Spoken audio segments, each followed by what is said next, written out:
What's up, guys? Welcome to a new YouTube video. Today I will be showing you how to thread a machine. Now I have a simple, just a basic Singer machine, a very beginner friendly machine. So it's very simple. Most of the instructions are already literally on the machine, but I'll show you guys how to thread it. There is pretty much no wrong way to thread a machine as long as you get the needle in and it actually sews the clothes, you're good. But if you miss some details, if you miss some key steps, you could, have irritating issues. So yeah, I'm gonna be going through the whole machine. What these knobs mean. What these things mean. The compartments of what's in here and measurements and stuff. So yeah, if you like this video, subscribe to the channel if you are not already subscribed. I'm almost at 1,000 subscribers after many years of being on and off this app. Yeah, I'm almost at 1,000 subscribers, so I do want to thank you guys again. I appreciate it, and yeah, let's get into the video. Okay, guys, so here's a closer look at the machine. Now, on your left or right, you have a hand wheel to control the needle up and down. You have your length knob. You have your stitch options. On the top, you also have your width and tension knobs. You also have a full graph on how to thread the machine, but it's easier just to look at a video to understand if you don't. You also have your reverse knob for back stitching. And on the back, you also have two presser foot switches. Pretty much one is to go up and down and the other one is to release it to switch it out. So now you have your power cables. Now this is to go in the back of the machine, and you also have your presser foot. Now this is pressurized, so the softer you press it, the slower the machine will go. Yeah, please don't judge me. I know my machine needs to be clean. I literally just got done making clothes before this video, but yeah. Here's the little compartment part. Now, in here, you have a lot of tools that you will need, like guaranteed for sure you will need. You will need a variety of different types of needles. Now, in the beginning, when I started a few years ago, I thought you only needed one needle. That's not the case. You need a lot of needles. There's needles. The needles have different meanings and they work different. And yeah, so basically, I will be doing a full video on the needles, how they work, what you need them for, what type of fabrics you can use them for. This is like a zipper, presser foot, and stuff like that. So I will be doing a full video on, you know, the different types of needles and what they're used for, but I need to do more research first. But yeah, this is like a screwdriver for your machine, and this is where your bobbin goes on this machine. Now, like I said, different machines have different places for the bobbins to go.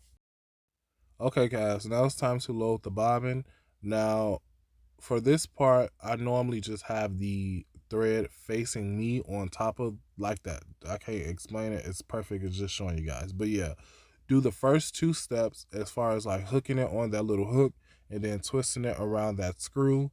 And then you want to take the thread and twist it around your bobbin a few times on the top and the bottom. And then you want to lock it onto place. You want to put it on your machine and then push it back to lock it into place. Now you want to make sure you turn on your machine at this point, and you want to just press on the presser foot.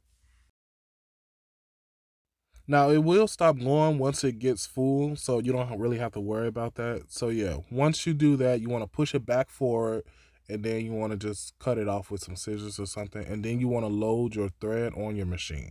So you want to use your not presser foot, your hand wheel when you get to step, what is that, 5? And then here's a close up at step 6 and 7. So you want to make sure you use this part, like attach that thread to that little hook. Now you want to make sure your machine is off at this time because you could accidentally step on the presser foot and you could mess up your hand. So yeah.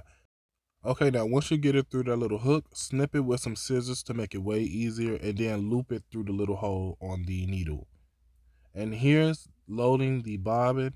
Now you want to take your bobbin and you want to take your bobbin holder. Now this could be annoying at first. Now you want to load that in there and you see it's a little slit on top, like a little gap. You want to take your thread and push it to the side and you want to feed it through without, because you could cut the thread by if you like be too aggressive and you be too rough with it. So pull it to the side like that and push it down, and you will hear a little click. And then once you do that, that part is done. Now, once you do that, okay, you want to pull that little tab on the bobbin holder, and you want to hold it just like that and hold the thread just like that. And you want to push it in with that little stem stick facing up like that. Here's a close-up on how that should look. Okay. Now, once you do that, you want to take your threaded machine and you want to feed it. You want to take your hand wheel and twist it down so you can catch the thread at the bottom. And you want to pull on the top thread with your hand like this. You want to pull that thread that's in your hand up, and you want to take a pair of scissors or anything you want to do and get both of the threads out and push them to the back. And at this point, you're done. Thank you guys again for watching. If you like this video, comment on this video what you liked or what you didn't understand, or if you have any questions, comments. So yeah, I do appreciate the love and support. Like I said, subscribe to the channel if you if you're not subscribed already. So yeah, till the next video, peace.